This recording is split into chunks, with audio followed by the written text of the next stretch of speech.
घटने लगती है जीवन में कि मन राजी हो जाता है कि यार बहुत चैन से जीवन कट रहा है, खान पान प्रणाम नमस्कार वाह वाह, तो रोज बढ़िया आनंद से कट रहा है।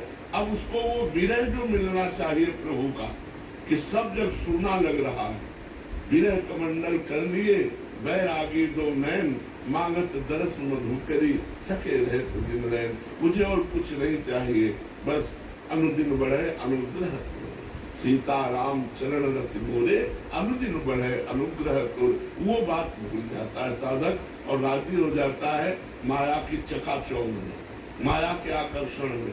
तो हमें लगता है गुरुजनों के द्वारा दी हुई मंत्र नाम की साधना साधक को तब तक पकड़े रहना चाहिए जब तक स्वयं सिद्ध न हो जाए। जब स्वयं चलने लगी और कोई वासना नहीं, अब जगत में घूमो, कोई तुम्हारा बाल बांका नहीं कर सकता। लेकिन जब तक वासना है तब तक उपासना में ही रत रहना चाहिए।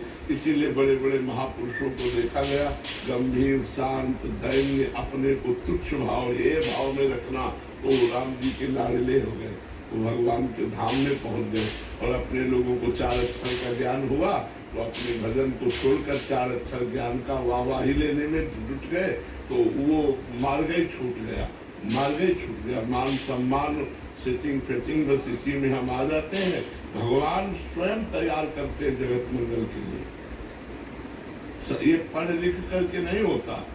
भगवान स्वयं तैयार करते हैं सत्संग के लिए, जगत मंगल के लिए। और वो जब तैयार कर देते हैं तो अपनी देहाती भाषा में बोलेगा तो विश्व में उसकी छाप हो जाएगी। बिस्तर सब जग विमल कीरति, साधु संगति ना करे, बास वृंदा विपिन पावे, श्री राधिका कृपा करे।